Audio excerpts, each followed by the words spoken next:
ఓసీలు, బీసీలు, ఎస్సీలు, ఎస్టీలు, మైనార్టీలు, రాయలసీమ, కోస్తా, ఉత్తరాంధ్ర, పురుషులు, మహిళలు, యువత, అన్ని వర్గాలు, అన్ని ప్రాంతాలు ప్రజలంతా కదం తొక్కి మీటా నొక్కి టీడీపీ, జనసేన, బీజేపీ కూటమికి కన్నీ విని ఎరుగని విజయం కట్టబెట్టారు. ఇది జనం సృష్టించిన ప్రభంజనం. విధ్వంసం, దాడులు, దౌర్జన్యాలు, దోపిడీతో నవ్యాంధ్రను భ్రష్టు పట్టించిన వైసీపీని శుభ్రంగా ఊడ్చి ఓ మూలకు పడేశారు. అందరూ కలిసి నా వెంట్రుక కూడా పీకలేరు అని బీరాలు పలికిన వైఎస్ జగన్మోహన్ రెడ్డి అధికారం ఓడగొట్టారు. ఇచ్చిన ఒక్క ఛాన్స్ ను మంచికి కాకుండా రాష్ట్రాన్ని నాశనం చేసేందుకు, పగ సాధించేందుకే వాడుకున్న జగన్ ను ఇక నీకు నో ఛాన్స్ అని ఇంటికి పంపారు. మళ్లీ వస్తాడేమో అని నిన్న ఉదయం దాకా నిద్ర కరువై భయంగా గడిపిన వాళ్ళందరికీ కౌంటింగ్ మొదలైన కొద్దిసేపటికి భారీ ఊరట ఉపశమనం లభించింది. 5 ఏళ్లు ఒక్క పోతుతో ఉక్కిరిబిక్కిరి అయిన వాళ్లను ఒక్కసారిగా శీతల పవనం తాకినట్లయింది. అణిచివేత, దాడులు, దౌర్జన్యాలతో అల్లాడిన వాళ్లకు ప్రాణం లేచి వచ్చింది. పోస్టల్ బ్యాలెట్ తో మొదలుకొని తుది ఫలితం దాకా ప్రతి దశలోనూ సైకిల్ కిలకిలలాడుతూ ఉంది. ఇక గ్లాసు గలగల వినిపించింది. ఇక కమలం గుబాళించింది. చంద్రబాబు విజన్ కు పవనిజం పవర్ తోడైంది. నారా లోకేష్ యువగళ గర్జన ప్రతిధ్వనించింది. బీజేపీ కూడా కలిసి రావడంతో అదో సునామీలా మారింది. ఇక టీడీపీ కూటమి ఘన విజయం సాధించడంతో ఏపీ వ్యాప్తంగా సంబరాలు మిన్నంటాయి. కూటమి అలజడికి వైసీపీ గల్లంతైపోయింది. దెబ్బ అదర్స్ అనిపించింది. 175 నియోజకవర్గాల ఏపీ పొలిటికల్ మ్యాప్ లో ఫ్యాన్ ను ఆన్ అయిన నియోజకవర్గాలను కాగడ పెట్టుకుని వెతుక్కోవాల్సిన పరిస్థితి ఏర్పడింది. ఇక ఇచ్చాపురం నుంచి అనంతపురం దాకా ఒకటే పరిస్థితి. జిల్లాలను కూటమి క్లీన్ స్వీప్ చేసింది. వైసీపీ 0తో చతికిలబడింది. పెద్దిరెడ్డి రామచంద్రారెడ్డి మినహా మంత్రులంతా మటాష్. నోటి దూల బూతుల నేతలకు దూల తీరింది. జన చేతన ముందు సోషల్ మీడియా మాయలు, బటన్ నొక్కుడు, మోసాలు పనిచేయని స్పష్టమైంది.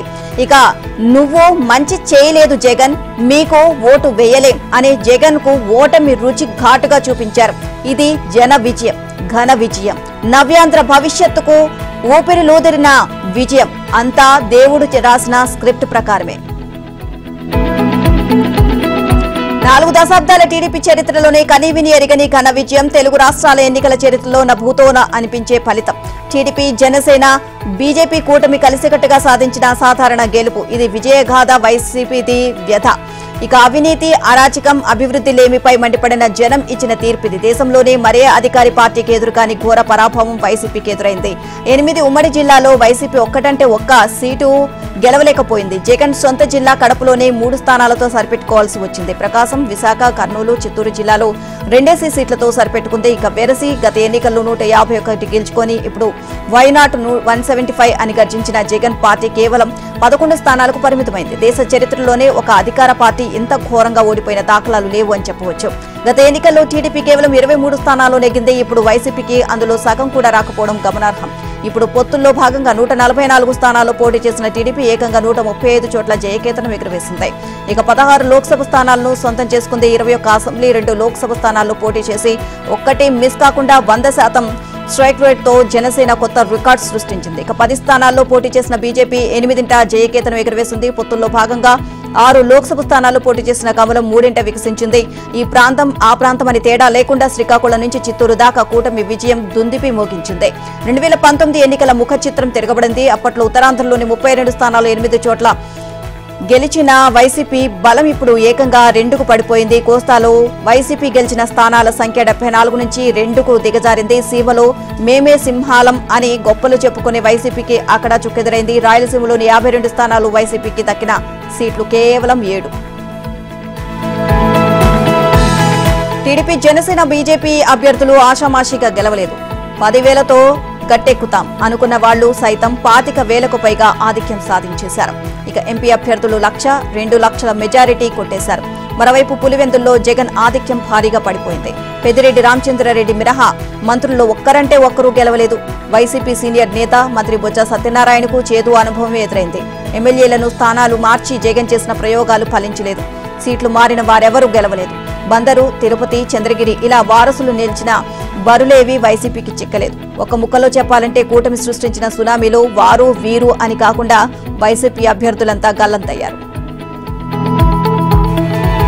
ఎంత పని చేశావు జగనన్న, పాలన సాగించమంటే పగ సాధించావు. ఇప్పుడు నువ్వు మునిగిపోయావు. నిన్ను నమ్ముకున్న అభిమానులను ముంచేశావు. అసలేమైంది నీకు? రాజన్న కొడుకువని ఆదరించాం. అసలే ఒకసారి ఓడిపోయాడు, ఒక్క ఛాన్స్ అని అడుగుతున్నావు అని ఓట్లేసి 2019లో గెలిపించా. చంద్రబాబు ఘోరాలు నేరాలు చేశాడని కాదు, నువ్వు అడుగుతున్నావు అని, మేలు చేయకపోయినా చెడు చేయవు కదా అనుకొని ఒక అవకాశం ఇచ్చాం. 6 నెలల్లోనే దేశంలోనే బెస్ట్ సీఎం అనిపించుకుంటాను, ఒక్కసారి కాదు 30 ఏళ్లు అధికారంలో ఉండేలా పరిపాలన సాగిస్తాను అన్న మీ తొలి పలుకులు విని మురిసిపోయాం.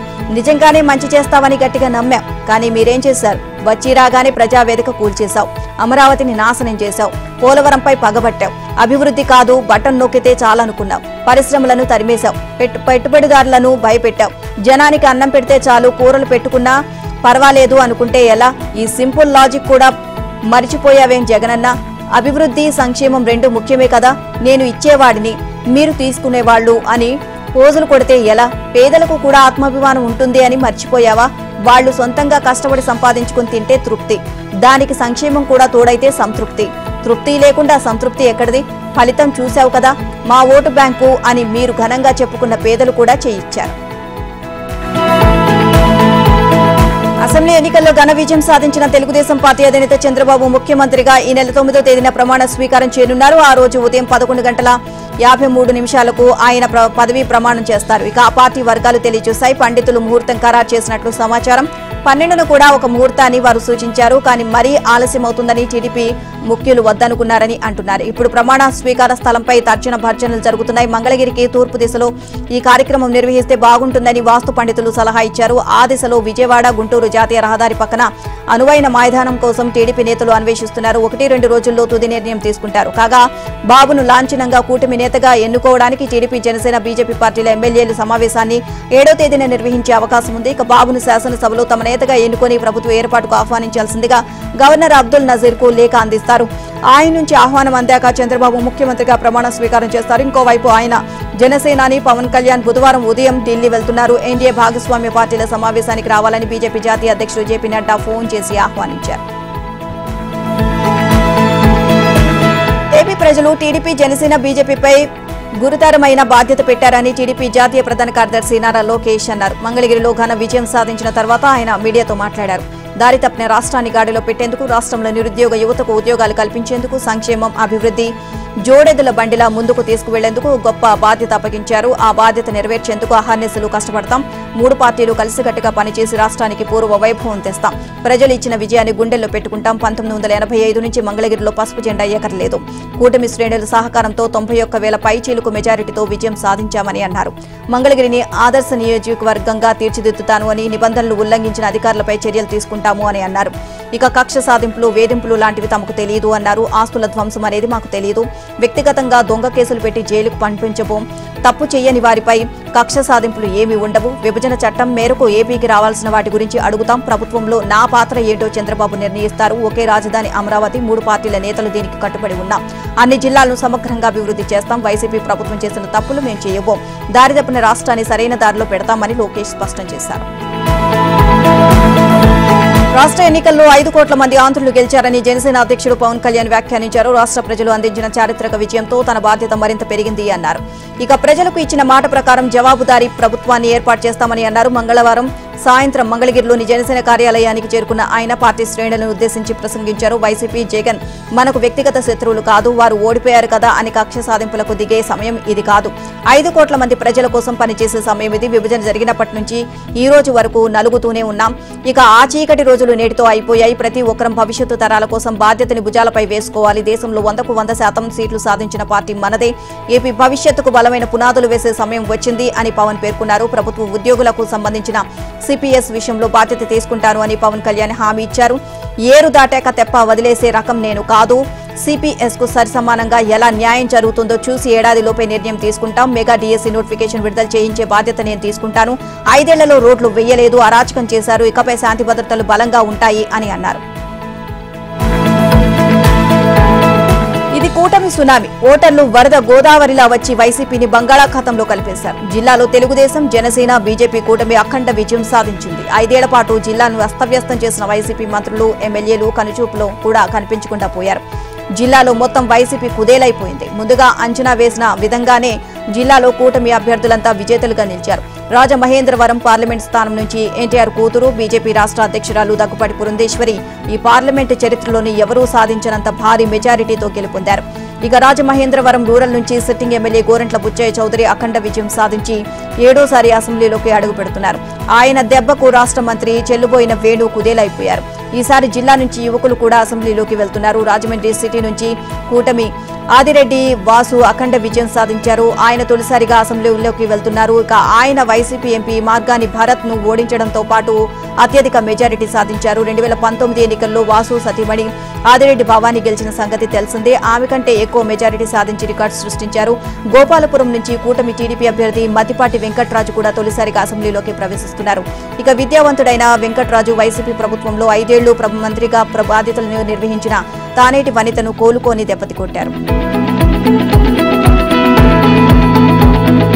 టీడీపీ సీనియర్ నాయకుడు చింతకాయల అయ్యన్న పాత్రుడు 7వ ఎమ్మెల్యేగా ఘన విజయాన్ని అందుకున్నారు. తాజాగా జరిగిన అసెంబ్లీ ఎన్నికల్లో నర్సీపట్నం నియోజకవర్గం నుంచి 3వ ఇక 10వ ఎమ్మెల్యేగా ఆయన పోటీ చేశారు. మంగళవారం ఎన్నికల కమిషన్ ప్రకటించిన అసెంబ్లీ ఎన్నికల ఫలితాల్లో గతంలో ఎన్నడూ లేని విధంగా సమీప వైసీపీ అభ్యర్థి పెట్ల ఉమాశంకర్ గణేష్ పై 25,000కు పైగా భారీ మెజారిటీతో విజయం సాధించారు. 1994 అసెంబ్లీ ఎన్నికల్లో 21,179, అలాగే 2004లో 23,930 ఓట్ల మెజారిటీతో విజయం సాధించారు. తాజాగా వెలువడిన ఫలితాల్లో అంతకు మించి మెజారిటీ సాధించడంతో టీడీపీ నాయకులు కార్యకర్తల్లో ఉత్సాహం నెలకొంది. 5 ఏళ్లలో వైసీపీ ప్రభుత్వం ఆయనపై 17 క్రిమినల్ కేసులు పెట్టినప్పటికీ ఎక్కడా వెనుకడుగు వేయకుండా పార్టీ కోసం నమ్మిన సిద్ధాంతం కోసం నిరంతరం పోరాటం చేస్తూ వచ్చారు. వైసీపీ ప్రభుత్వ ప్రజా వ్యతిరేక విధానాలను తూర్పారబడుతూ పార్టీలో జోష్ నింపారు. విశాఖపట్నం పార్లమెంటు సభ్యునిగా తెలుగుదేశం అభ్యర్థి మతుకుమిల్లి శ్రీభరత్ ఘన విజయం సాధించారు. రాష్ట్రంలో ఎంపీ అభ్యర్థులందరికంటే అత్యధిక మెజారిటీ సాధించారు. 5,04,247 ఓట్లతో వైసీపీ అభ్యర్థిని బొచ్చ ఝాన్సీ లక్ష్మిని ఓడించారు. విశాఖ పార్లమెంట్ నియోజకవర్గంలో 13,87,125 ఓట్లు పోలవగా అందులో ఆయనకు 9,07,467 ఓట్లు వచ్చాయి. ఇక వైసీపీ అభ్యర్థిని ఝాన్సీ లక్ష్మికి కేవలం 29.07% అంటే 3,97,821 ఓట్లు లభించాయి. శ్రీభారత్ కు లభించిన మెజారిటీ కంటే ఝాన్సీ లక్ష్మికి వచ్చిన ఓట్లే తక్కువ కావడం గమనార్హం. ఇక కాంగ్రెస్ అభ్యర్థి సత్యారెడ్డికి 29,430 ఓట్లు దక్కాయి. ప్రజాశాంతి పార్టీ అధ్యక్షులు కేఏ పాల్ కేవలం 7,529 ఓట్లు వచ్చాయి. పోలైన ఓట్లలో 1% గానీ భరత్ కు వచ్చిన ఓట్లలో 1% గానీ ఆయనకు రాలేదు. ఆయనకు మొత్తం ఓట్లలో 0.55% వచ్చాయి. ఇక పోస్టల్ బ్యాలెట్లు 20,330 రాగా వాటిలో శ్రీభారత్ కు 13,553, బొచ్చ ఝాన్సీ లక్ష్మికి 5,399, సత్యారెడ్డికి 837 ఓట్లు, కేఏ పాల్కు 167 ఓట్లు వచ్చాయి. ఈ ఎన్నికల్లో అత్యధిక మెజారిటీతో గెలుపొందిన శ్రీభారత్ గత 2019 ఎన్నికల్లో ఇదే విశాఖ పార్లమెంట్ స్థానానికి పోటీ చేశారు. అప్పుడు వైసీపీ అభ్యర్థి ఎంవివి సత్యనారాయణ చేతిలో 4,414 ఓట్ల స్వల్ప తేడాతో ఓడిపోయారు. ఇక ఆ ఎన్నికల్లో జనసేన తరఫున పోటీ చేసిన జేడీ లక్ష్మీనారాయణకు సుమారు 2,75,000 ఓట్లు వచ్చాయి. టీడీపీ జనసేన బీజేపీ కూటమి రాష్ట్రంలో ప్రతి ప్రాంతాన్ని గుప్పిట పట్టింది. 13 ఉమ్మడి జిల్లాలకు గాను 8 జిల్లాలు శ్రీకాకుళం, విజయనగరం, ఉభయ గోదావరి, కృష్ణా, గుంటూరు, నెల్లూరు, అనంతపురం జిల్లాలో వైసీపీ ఖాతాయే తెరవలేదు. మిగతా 5 జిల్లాలో కడపలో మాత్రమే 3 సీట్లను గెలుచుకుంది. ప్రకాశం, కర్నూలు, చిత్తూరు, విశాఖపట్నం జిల్లాలో 2 స్థానాల్లో నెగ్గింది.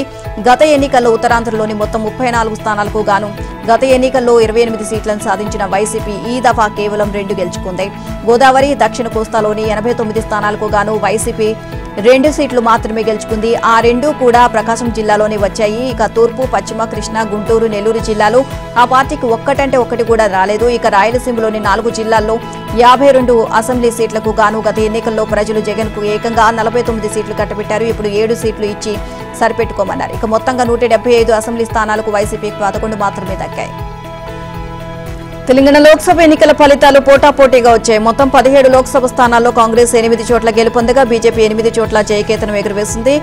ఎంఐఎం తన సీట్ను పదిలపరుచుకోగా బీఆర్ఎస్ ఎక్కడా ఖాతా తెరవలేకపోయింది. ఇక ఖమ్మం, నల్లగొండ, వరంగల్, మహబూబాబాద్, జహీరాబాద్, భువనగిరి, నాగర్ కర్నూల్, పెద్దపల్లిలో కాంగ్రెస్ విజయడంక మోగించగా ఆదిలాబాద్, నిజామాబాద్, కరీంనగర్, మహబూబ్ నగర్, మెదక్, మల్కాజ్గిరి, చేవేళ్ల, సికింద్రాబాద్ లో బీజేపీ అభ్యర్థులు గెలిచారు. తెలుగు రాష్ట్రాల చరిత్రలోనే అత్యధిక మెజారిటీతో జానారెడ్డి తనయుడు రఘువీర్ రెడ్డి రికార్డు నెలకొల్పారు. దాదాపు 10 మంది నేతలు లక్షల ఓట్ల మెజారిటీతో విజయం సాధించడం విశేషం.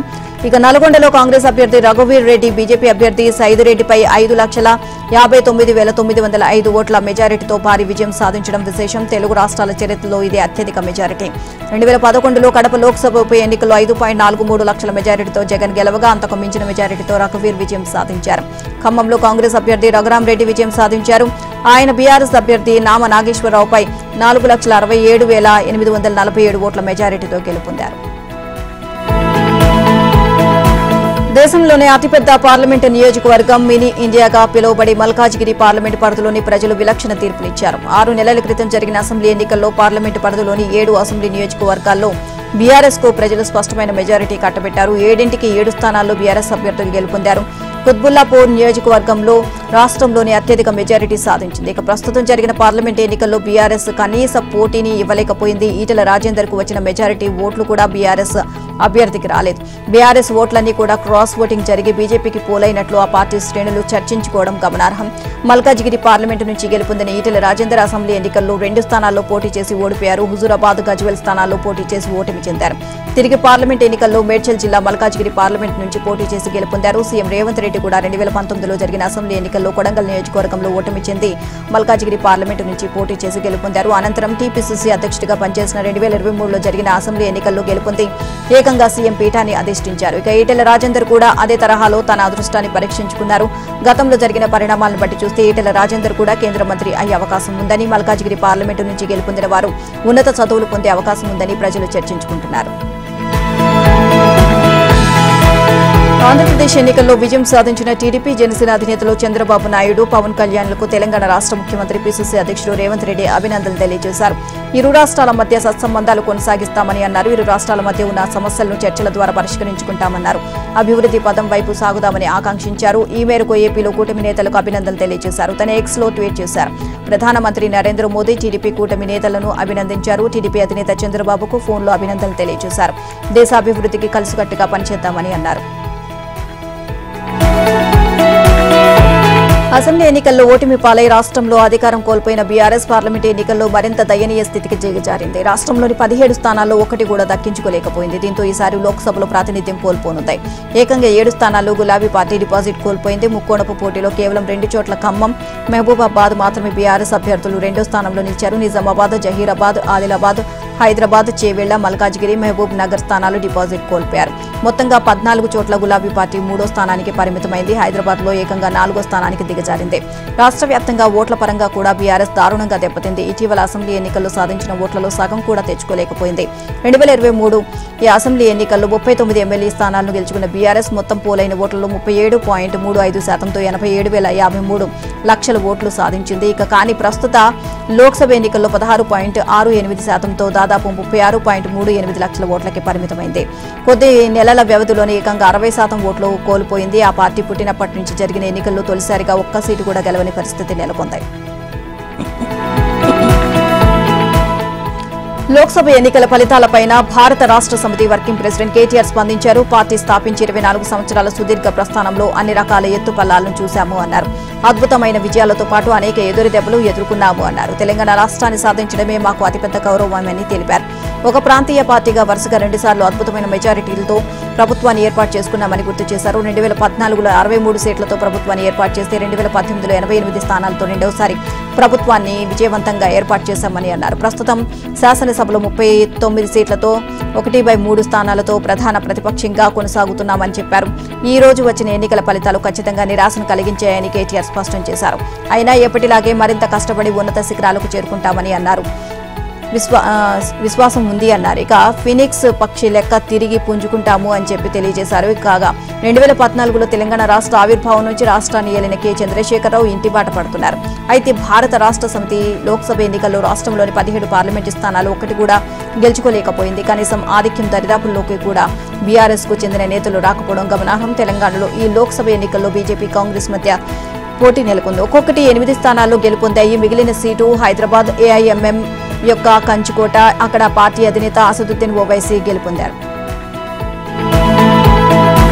ప్రధానమంత్రి నరేంద్ర మోదీ ఉత్తరప్రదేశ్లోని వారణాసి లోక్సభ నియోజకవర్గం నుంచి మరోసారి విజయం సాధించారు. దీంతో ఆ నియోజకవర్గం నుంచి వరుసగా 3 సార్లు గెలిచిన రికార్డును సొంతం చేసుకున్నారు. మోదీ తన సమీప కాంగ్రెస్ అభ్యర్థి అజయ్ రాయ్ పై 1,52,513 ఓట్ల ఆధిక్యంతో గెలుపొందారు. మోదీకి 6,12,970 ఓట్లు పోలు కాగా అజయ్ రాయ్కి 4,60,457 ఓట్లు వచ్చాయి. ఇక బీజేపీ 33,766 ఓట్లతో మూడో స్థానంలో నిలిచింది. అయితే 2019తో పోల్చుకుంటే ఈసారి మోదీ ఓట్ల ఆధిక్యత తగ్గింది. నాటి సార్వత్రిక ఎన్నికల్లో మోదీ 4.79 లక్షలకు పైగా ఓట్ల ఆధిక్యత సాధించారు. ఆ ప్రకారం సుమారు 3 లక్షల ఆధిక్యత ఈసారి మోదీకి తగ్గింది. మోదీ 2019లో 63.6% ఓట్లు సాధించగా 2014 56.37%తో అలాగే 3.72 లక్షల ఆధిక్యంతో గెలిచారు. ఇక ఆ ఎన్నికల్లో ఆమ్ ఆద్మీ పార్టీ చీఫ్ అరవింద్ కేజ్రీవాల్ ను ఓడించగా అజయ్ రాయ్ మూడో స్థానంలో నిలిచారు. ఆసక్తికరంగా ఈసారి ఎన్నికల్లో బీజేపీ అగ్రనేతలైన అమిత్ షా, రాజ్నాథ్ సింగ్ కంటే మోదీ విన్నింగ్ మార్జిన్ తక్కువగా ఉంది. సార్వత్రిక ఎన్నికల్లో నరేంద్ర మోదీ ఏకఛత్రాధిపత్యానికి తెరపడింది. పార్లమెంట్ ఎన్నికల్లో దేశవ్యాప్తంగా ఓటర్లు ఎన్డీఏకు పట్టం కట్టారు. ఇది మోదీ గ్యారంటీ అని పదే పదే హామీ ఇచ్చినా బీజేపీని మాత్రం మ్యాజిక్ మార్కును దాటనివ్వలేదు. ఫలితంగా ఈసారి కేంద్రంలో సంకీర్ణ సర్కారు ఏర్పాటు కానుంది. సంపూర్ణ ఆధిపత్యం పోయి మిత్రులపై ఆధారపడి మాత్రమే ప్రభుత్వాన్ని ఏర్పాటు చేయాల్సిన అనివార్య పరిస్థితి బీజేపీకి ఎదురైంది. అదే సమయంలో ఇండియా కూటమి అనూహ్యంగా పుంజుకుంది. కానీ మ్యాజిక్ మార్కును చేరుకోలేకపోయింది. కేంద్రంలో 18వ లోక్సభ కొలువుదేరడానికి 7 దశల్లో దేశవ్యాప్తంగా ఎన్నికలు జరిగిన సంగతి తెలిసిందే. వాటి ఫలితాలు మంగళవారం వెలువడ్డాయి. వీటిలో 241 సీట్లను సాధించిన బీజేపీ అతిపెద్ద పార్టీగా నిలిచింది. ఆ పార్టీ నేతృత్వంలోని ఎన్డీఏ 293 స్థానాల్లో ఘన విజయం సాధించింది. కేంద్రంలో ప్రభుత్వాన్ని ఏర్పాటు చేయాలంటే 272 సీట్లు అవసరం. అంటే అత్యవసర మెజారిటీతో ఎన్డీఏ మ్యాజిక్ మార్కును దాటినట్లే. అదే సమయంలో గత ఎన్నికల్లో కేవలం 44 సీట్లకే పరిమితమైన కాంగ్రెస్ ఈసారి 99 సీట్లు సాధించింది. ఆ పార్టీ నేతృత్వంలోని ఇండియా కూటమి కూడా గతం కంటే భారీగా బలపడింది. ఈసారి ఎన్నికల్లో 233 స్థానాల్లో ఘన విజయం సాధించింది. గత 2 సార్వత్రిక ఎన్నికల్లో సొంతంగానే మ్యాజిక్ మార్కు దాటిన బీజేపీ ఈసారి టార్గెట్ 370 అంటూ బరిలోకి దిగింది. ఎన్డీఏ కూటమిగా 400కు పైగా సీట్లను సాధించాలని లక్ష్యం పెట్టుకుంది. కానీ తుది ఫలితాల్లో అత్యవసర మెజారిటీతోనే ఎన్డీఏ మ్యాజిక్ మార్కును దాటింది. ఎన్డీఏ మిత్రపక్షాల్లో టీడీపీ, జనసేన సాధించిన 18 స్థానాలు, జేడీయూకు వచ్చిన 12 సీట్లు కీలకంగా మారాయి. ఆయా పార్టీలకు చెందిన 30 మంది ఎంపీలు మద్దతు ఇస్తేనే కేంద్రంలో ప్రభుత్వం ఏర్పాటయ్యేందుకు మార్గం సుగమమవుతుంది. అదే సమయంలో ఇండియా కూటమికి కూడా మ్యాజిక్ మార్కు చేరడానికి దాదాపు 40 సీట్లు తగ్గాయి. ఈ నేపథ్యంలోనే రాజకీయ గండరగండడు శరద్ పవార్ రంగంలోకి దిగినట్లు ప్రచారం జరిగింది. లోక్సభ ఎన్నికల ఫలితాలపై ప్రధానమంత్రి నరేంద్ర మోదీ స్పందించారు. ప్రజాస్వామ్యం గెలిచింది, సబ్కా సాత్ సబ్కా వికాస్ అనే మంత్రం గెలిచింది అన్నారు. ఇక దేశంలో ఎన్నికల నిర్వహణ ప్రతి ఒక్కరూ గర్వించేలా ఉంది. ఎన్నికల ప్రక్రియలో పాల్గొన్న ప్రతి ఒక్కరికి అభినందనలు చెప్పుకొచ్చారు. 1962 తర్వాత మూడోసారి ఏ ప్రభుత్వం కేంద్రంలో అధికారంలోకి రాలేదు అని ఆయన పేర్కొన్నారు. అసెంబ్లీ ఎన్నికలు జరిగిన ప్రతి రాష్ట్రంలో ఎన్డీఏకు ప్రజలు పట్టం కట్టారు. ఒడిశాలో కూడా బీజేపీ ప్రభుత్వాన్ని ఏర్పాటు చేస్తున్నాం, కేరళలో కూడా 1 సీటు గెలుచుకున్నాము అని ప్రధాని మోదీ వెల్లడించారు. ఇక త్వరలోనే కేంద్రంలో ప్రభుత్వాన్ని ఏర్పాటు చేస్తున్నామని ప్రధాని నరేంద్ర మోదీ తెలియజేశారు. తమ ప్రభుత్వంపై ప్రజలు విశ్వాసం ప్రకటించారు. ఇది వికసిత్ భారత్కు లభించిన విజయం. ఎన్నికల ప్రక్రియపై ప్రజలందరికీ విశ్వాసం ఉంది. దక్షిణ భారతదేశంలోని తెలంగాణ, కేరళ, కర్ణాటక, ఆంధ్రప్రదేశ్ రాష్ట్రాల్లో మంచి సీట్లు వచ్చాయి అని చెప్పుకొచ్చారు. ఇక గతంలో తెలంగాణలో వచ్చిన సీట్ల కంటే ఇప్పుడు రెట్టింపు సంఖ్యలో సీట్లు సాధించామని అన్నారు. అలాగే ఏపీలో చంద్రబాబు నాయకత్వంలో, బీహార్లో నితీష్ కుమార్ నాయకత్వంలో ఎన్డీఏ అద్భుత ఫలితాలు సాధించింది అని చెప్పుకొచ్చారు. దేశ ప్రజలు బీజేపీకి ఓటు వేసి తమపై ఉన్న నమ్మకానికి వదులుకోలేదు అని ప్రధాని మోడీ పేర్కొన్నారు. లోక్సభ ఎన్నికల ఫలితాలపై కాంగ్రెస్ జాతీయ అధ్యక్షుడు మల్లికార్జున ఖర్గే స్పందించారు. ప్రధాని నరేంద్ర మోదీకి వ్యతిరేకంగా ప్రజలు చాలా స్పష్టంగా తీర్పునిచ్చారని అన్నారు. ఇది ఆయన నైతిక రాజకీయ ఓటమి అని అభివర్ణించారు. రాహుల్ గాంధీ, జయరాం రమేష్ తో కలిసి మీడియా సమావేశంలో ఖర్గే మాట్లాడారు. ఇండియా కూటమి ప్రభుత్వం ఏర్పాటు చేసే అవకాశాలపై అడిగిన ప్రశ్నలకు ఖర్గే సమాధానమిస్తారు. ఇక భాగస్వామ్య పార్టీలు తమతో కలిసి వచ్చే కొత్త భాగస్వాములతో ఇంకా మాట్లాడలేదని, వారితో మాట్లాడిన తర్వాత మెజారిటీ ఎలా సాధించడము అనేది చూస్తామని చెప్పారు. అన్ని వ్యూహాలు ఇక్కడే చెప్పేస్తే మోదీజీ చాలా తెలివైన వారు అంటూ ఖర్గే చమత్కరించారు. కాగా ప్రభుత్వం ఏర్పాటుపై ఖర్గే వ్యాఖ్యలతో రాహుల్ గాంధీ ఏకీభవిస్తూ భాగస్వామ్య పార్టీలతో నేడు సమావేశమవుతామని, అక్కడే ఈ ప్రశ్నలు లేవనెత్తి సమాధానాలు రాబడతామని చెప్పారు. భాగస్వామ్య పార్టీలతో సంప్రదించకుండా తాము ఎలాంటి ప్రకటన చేయమని అన్నారు.